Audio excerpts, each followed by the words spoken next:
IVM. Hey everybody, welcome to the IVM Podcast Network. Wow, we're dealing with some stuff, aren't we? The COVID-19 scare we're facing in India and the world has, it's really changed our lives, hasn't it? But it's also seriously impacted our ability to create podcasts and to get them out to you on schedule. For the next few weeks, I'd like to ask for your patience if episodes are delayed or postponed. We're also going to be doing many of the recordings remotely, like this one, for example, right? And sound quality is going to be a little uneven while we're facing this time, right? If you want to listen to discussions about COVID, we have had conversations on Cider Says, the Prakriti Podcast, Thale Harate, All Things Policy, the Rapid Coach, and other shows as well, right? So, please do continue to stay tuned, and we will be talking about this stuff, and we'll be talking about life in general. Also want to thank our sponsors this week, HDFC Life and Paytm Money. So let's get on with this, and I hope you enjoyed this episode. Welcome to All Things Policy, a daily podcast by the Takshashila Institution. We are a bunch of policy nerds based in Bengaluru, and we like bringing fresh perspectives to Indian affairs and Indian perspectives to global affairs. So grab a cup of coffee, sit back, and join us for today's chat. Hello and welcome to another episode of All Things Policy. I'm Manoj Kewalramani, and today I have with me two people from our technology team, Prateek and Rohan. And we're going to be looking at the implications of the coronavirus outbreak from a technology perspective. How have governments used tech tools for surveillance to actually, contain the outbreak? And what are the implications of all of this going forward from an Indian perspective? And what are the implications going forward once all of this is said and done and the dust settles on this outbreak? So, Rohan, you did an interesting piece recently, and I'm going to begin with you with that piece, where you spoke about how China used technology to contain the spread of the outbreak. So tell us a little bit about what the Chinese did. And you argued that essentially there are no winners and losers in this case, and technology might not be the ideal solution. So tell us a little bit about what the argument is. Sure. So I'll just start by saying that it's so nice to have other people plug in my pieces and not have to do it myself. So thanks, Manoj. So I wrote a piece for my column in Deccan Chronicle, I think 2 weeks ago, looking at China and how they have sort of used technology to contain the outbreak. And because China is the epicenter of all of this, makes for such an interesting case study in this case. They have basically used tech to regulate movement of all their people, right? So the idea is that every citizen in China gets an app. And I think they already use Alipay, or it's by this company called Ant. I don't remember the details specifically. Every person with the app gets a QR code, right? And each QR code has a different pattern, and there are three categories of colors that are assigned. So the first color is green. That means if you have a green QR code, your movement is unrestricted.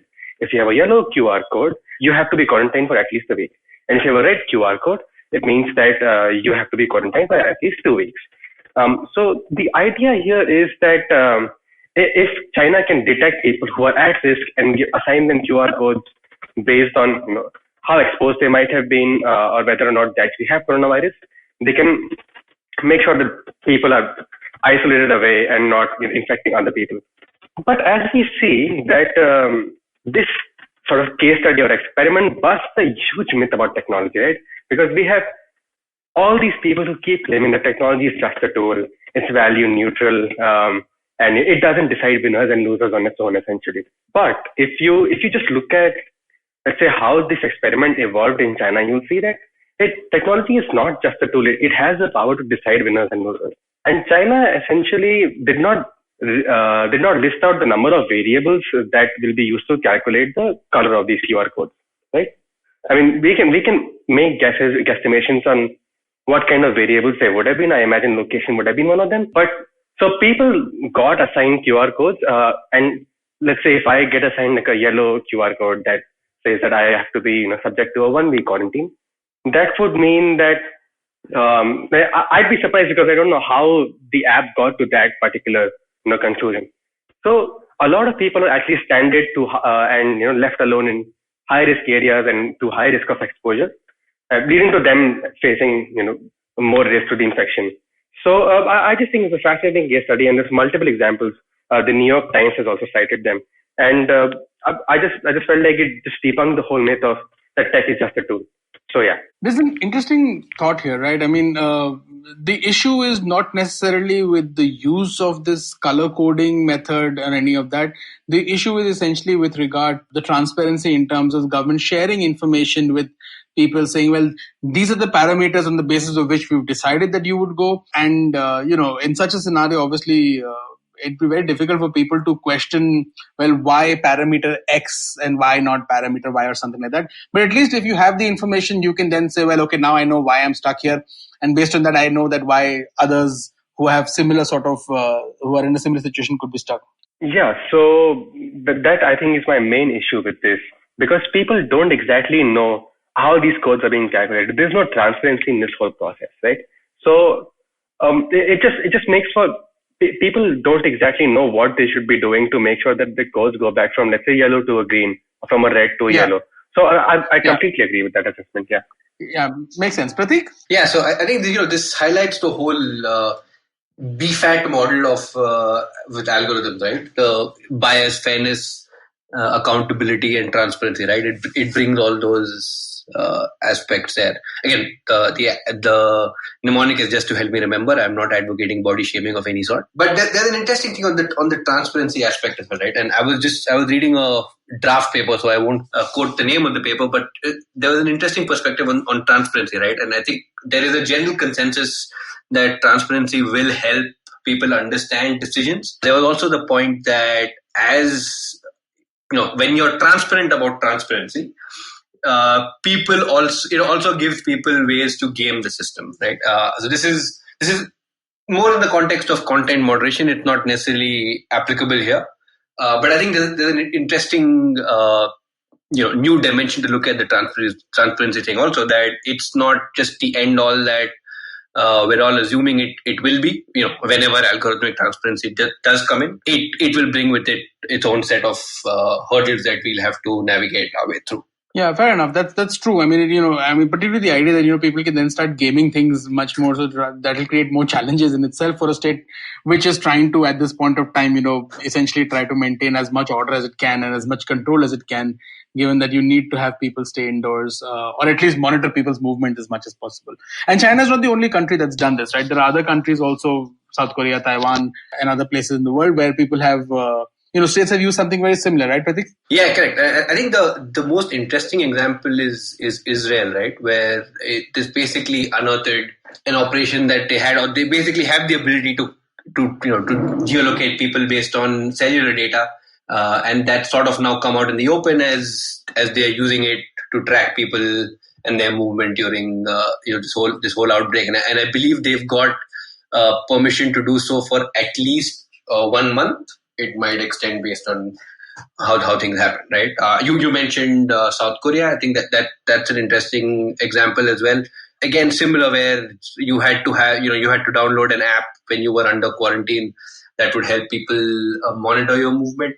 The other interesting aspect there also was, I think they learned a little from the MERS outbreak. I think they built some contact tracing mechanisms there that they were able to use as well, right? They were able to rein in things even after the infamous patient 31 scenario that unfolded there. Even in India, right? If you look at it, there's talk about this as well. The Karnataka Minister of Health basically said that we do have the ability to monitor people while they're on quarantine. And just yesterday, there was an article in Live Mint which spoke about some people in Bangalore who've, among other things, among other helpful things, have also built an app that will help monitor people who've been ordered quarantine, right? The interesting thing about this app-based thing is that, look, if you're voluntarily making someone download an app, they can delete it, right?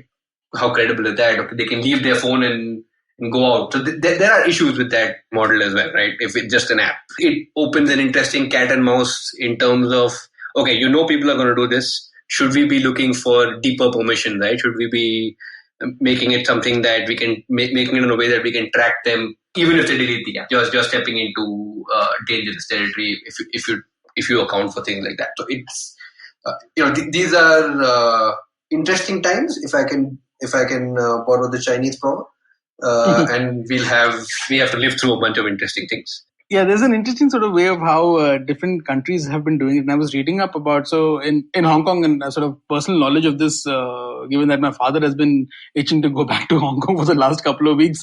In Hong Kong, there's been lots of sort of people who've been put in quarantine. They've been given particular wristbands. A lot of them have sort of, in fact, the government said earlier this week that a lot of them, number of people have sort of left their wristbands or they've violated that. And then there's this chase that you have to go find those people again. And in the meantime, if they are infected, they create new issues. In Singapore, the government's using text messages as rudimentary as that. In Thailand, they have an app.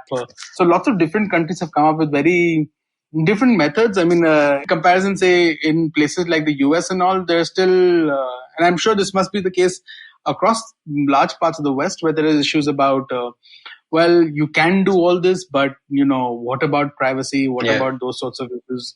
And again, I mean, I'm not sure how much of a pushback, and I'm not sure how much of this is sort of political culture of different places.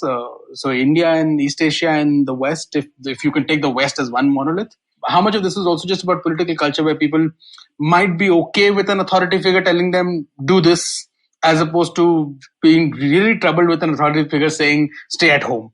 I think, and then the use of technology in itself, and how long will this data be used? Where will it be stored? How long will it be stored? What purposes can it be used for subsequently? All those are then larger questions that will come into play. And I wanted to get your thoughts on all of those also. Yeah, so I think that's an interesting one, right? Because these are times where, one of the few times where surveillance is probably justified, right? From a medical perspective, in terms of contact tracing, etc.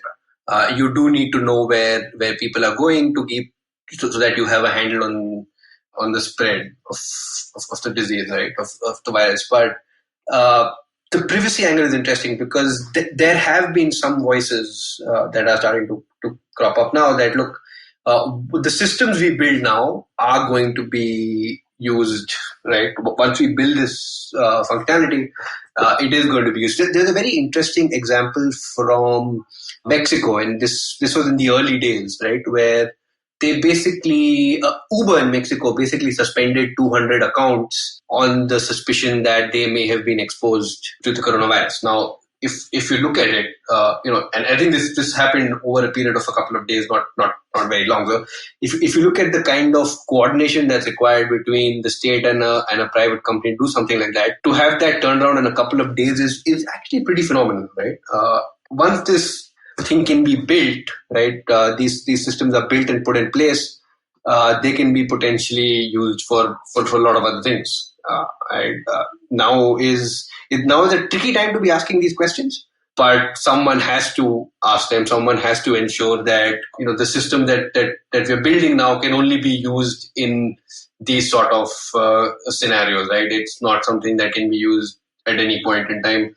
Building in those checks and balances are going to be extremely important, right? And I think, and in the Indian perspective as well, I think again, right now it's really hard to go and make that case for privacy, saying that you don't want to do this. But the fact will remain that we don't have a data protection bill. Enough people have said this, and it's been with the session being adjourned now. It's not going to happen at least until the winter session, right? So we're again in a scenario where there is no legislation governing the use of this data. Yet we know that this data is being gathered, will be used right over the next couple of months, or however long this plays out. Yeah, Rohan? So I broadly agree with Prateek, but just a few other points. So even if we did have a data protection law in place, I'm not exactly sure how it would have helped privacy, because based on how the current form of the bill is available to the public, I think we had this particular law in place right now. I think the exemptions clause is something that the government would have used to deal with this matter anyway. Plus, this also relates to the security of the state because its citizens are in danger. So even if we did have a privacy law, I am not sure it would have been very effective in this case, based on how it has developed to this point. Apart from that, I also think that this is probably, if you were to define an emergency in which you could erode privacy, this would be among the top three, if not the first, because, and let's just look at it through the Puttaswamy judgment, right? It says that so privacy is a fundamental right with reasonable restrictions. to erode that, you need to have you need to pass three tests, right? Legality, it has to be necessary, and proportionality. And so any attempt to, let's say, curb privacy, the government has the legal rights to, let's say, build a software that can track people's movements because, it pertains to the security of the state. It is necessary because people are dying, and it's proportional because it is, I think, one of the few effective ways to do this. So having said all that, I know privacy is extremely important, and I don't think we should let up on any of these issues. But at the same time, this is probably not the time to be talking about privacy in the first place. And I say that being a strong supporter of privacy in most instances. And I also know that these big tech companies are not trustworthy. And they also sort of are very, they would relish the chance to fight this, but no one was prepared for this, right? So when we had Trump come out and say that Google is building something to help tackle this, no one at Google was very impressed. Because yes, I think they had a project that was in its initial stages. They did not want to be told by the government that they need to build a software that can help actually locate people who have coronavirus and so on and so forth. So as Prateek said, it's a very sticky time to look at all of these questions. But at the same time, as someone who does support privacy, I would say that this, for the timing, has to take a backseat. Whatever measures we do end up developing, there is every chance that they will be used. They'll be used in the future to sort of not tackle this particular problem, but maybe for other things that are not as important. So, a few suggestions here. We could probably look at, if we do build systems, let's say, it's better to look at collecting data that is not permanent, that is not critical. And I know that critical isn't defined, but I'm not talking in terms of the bill. So the idea is to, let's say, not have facial data taken, right? Because you can't change your facial data. It's okay to let your location data be used for this purpose, right? So because location data is not permanent, your trends, your patterns, however you travel can change over time. So it's data that any one of us should be willing to give up in order to help fight this common cause. So whatever systems we do build today, my recommendation would only be that we include data that is not extremely sensitive and not permanent. Yeah, so I think largely the privacy concerns also come, like you said, right, from the point that it's not the now, it's about how these systems will be used in the future. At least that's most of the conversation I've been seeing in India and the East. I can't say so much about the global North and their perspective. Rohan, I agree with a lot of what you said. The only thing that I disagree with is that you're not a privacy advocate. You believe privacy is dead. So I'm a little iffy on that. I mean, fair. I say privacy is dead. That doesn't mean I don't want it to live. Okay, fair enough. So that's as convoluted a sentence that you will ever hear on this podcast. I mean, I'm sorry. To be very clear to any of the listeners, I've probably written about this multiple times. Privacy is that terminally ill, whatever term I use, does not actually mean that I want it to be dead. And also, at the same time, I think we should all sort of, now is not the time when people are going to recognize that, yes, my privacy is important, right? But that's the point. This is the time to overcorrect, right? So that, let's say 3 months down the line, we can say that we had these really draconian measures, but we can talk about them now because we're not in those times anymore. And when we talk about these draconian measures, we'll probably mention privacy as one of those things that got impacted by them. So having said that, I think right now is not the time to worry about privacy, but we also have to make sure that it's not eroded to the point where it's non-reversible. Where, let's say, if the state has a database of all of our facial data, I think that's problematic. And even in these times, I don't think it's necessary per se, because whatever, let's say, insights or goals you want to achieve from facial data might actually, be attainable just by using location data. Of course, it depends on a case-by-case basis. But the broader point here is that before we do end up collecting data that, that will be stored forever and, cannot be changed, I think that we should think twice. At least the state should think twice before doing that. And so same applies to these big companies that might be helping the state to develop the infrastructure, develop the systems to help tackle all of this. So, yeah. So there's another interesting angle of this that maybe we can talk about as well, right? So there was this report that came out from Citizen Lab, which was specifically looking at how a lot of your Chinese messaging apps had used or had moderated or monitored content in the early days, right? For example, any messages about symptoms or about the epidemic or containing the names of whistleblowers were basically censored. They just didn't reach the recipients, right? And I think they found a combination of 50 or 60 odd keywords on WeChat that were basically getting censored. I think that's an important aspect as well, right? If when we're talking about the implications on technology in terms of moderation and censorship and how they can potentially play together with the state or to further propaganda. I think that's an interesting aspect as well.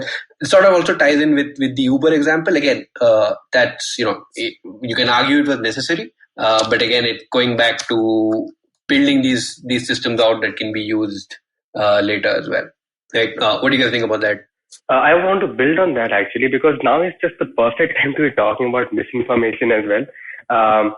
So because of all of this, there's just been so much propaganda and misinformation across these platforms that I genuinely think it calls for a rethink of how we use, let's say, a WhatsApp or a Facebook.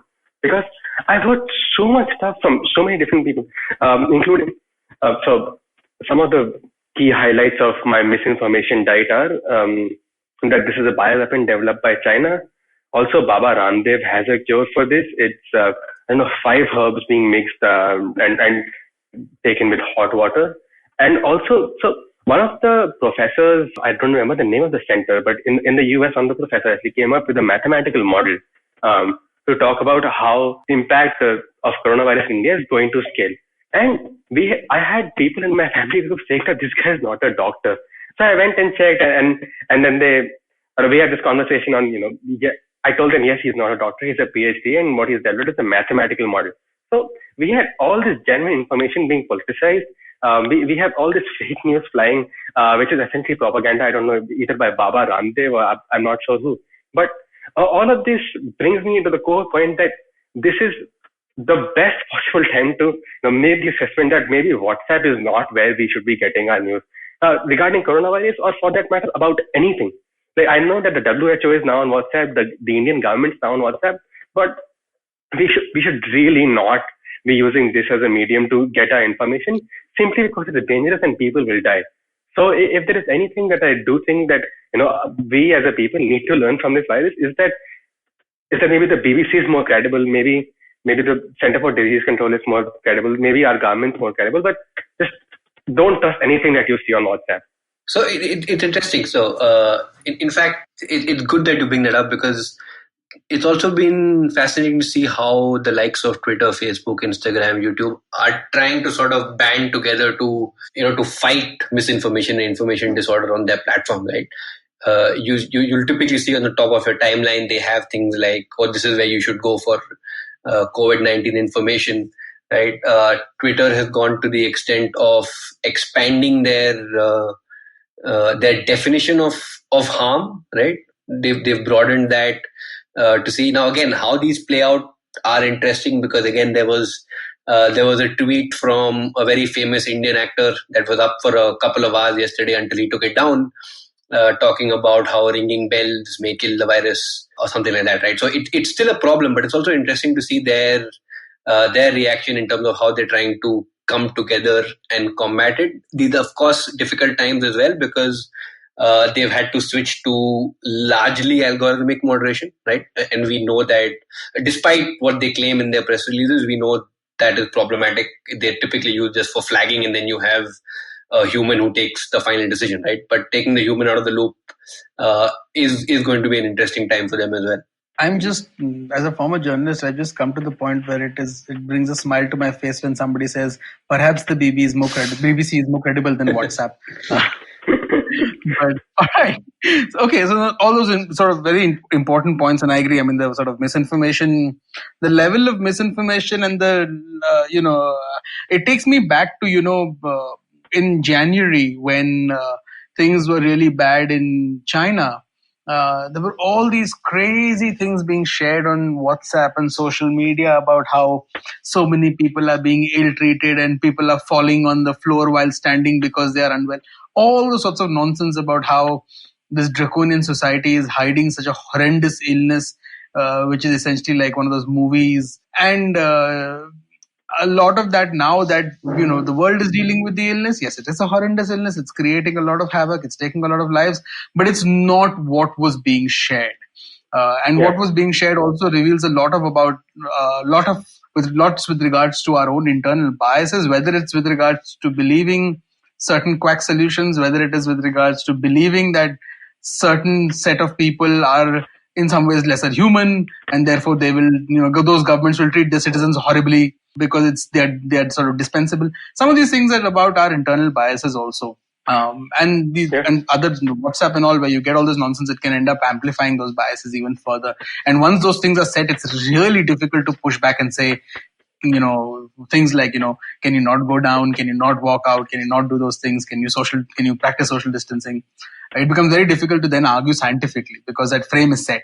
I was just saying, just yesterday I received a message from my mom, and there was I think a 300-word text on WhatsApp saying that this has basically been a ploy by China to buy the West. And so the idea is that the Chinese released this thing, and the Western big companies have started to fail, and now China is going, in phase 5, China is now going to buy a lot of shares in these Western companies, and now then it will become the world hegemon. And like, no one in China is so convoluted to come up with this.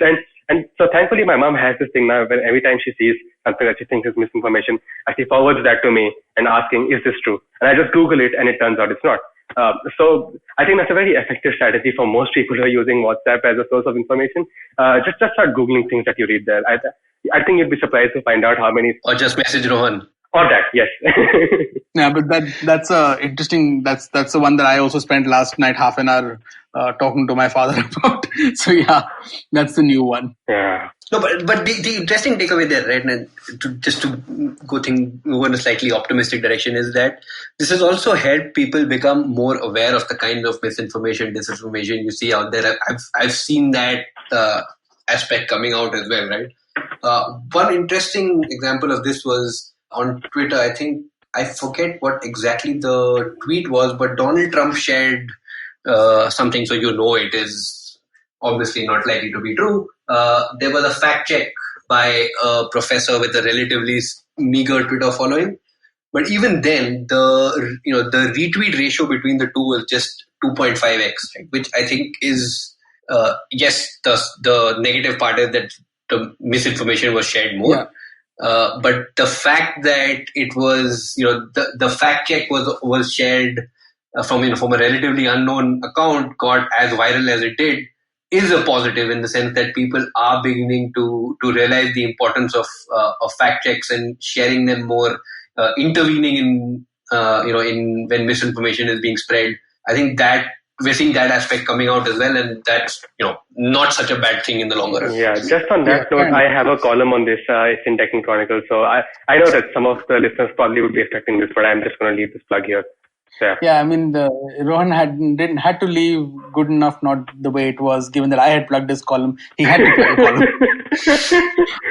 All right, so with that, we're going to call it a wrap. Thank you so much for listening. And if you have any thoughts on any of this, given that it seems that a lot of us are going to be in our homes for a fair number of days or weeks going forward. If you have any thoughts, please do share them with us. If you'd like us to talk about something and look at something, please do share ideas also with us, and we'd be happy to take a look at those. And if you have any questions that you'd like us to address in subsequent podcasts, please do also write to us with those. Thank you so much for listening to us. Thank you so much, Prateek and Rohan. Thanks. Take care. Bye. If you liked our show, don't forget to check out other interesting podcasts on the IVM network.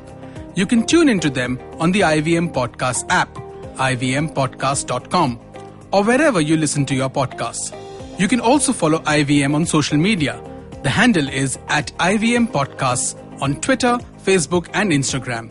And hey, if you'd like to dive into Takshashila's research on technology, strategy, and economic affairs, check us out at our Twitter handle @TakshashilaINST. or our website, takshashila.org.in.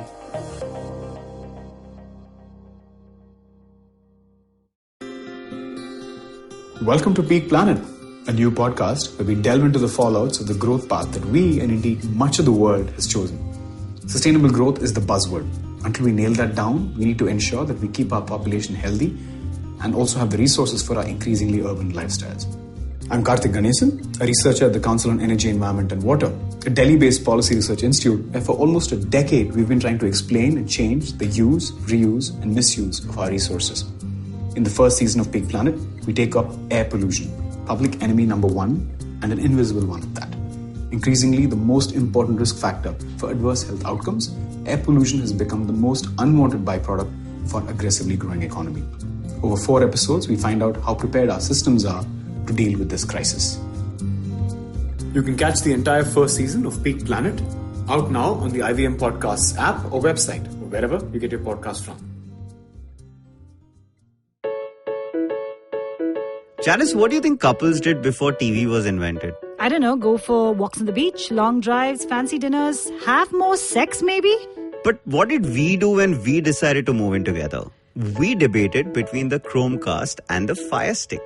We gave up on sleeping early so we could stay up watching true crime shows. We got ourselves 3 cat babies. And basically became the cutest couch potatoes around. Okay then.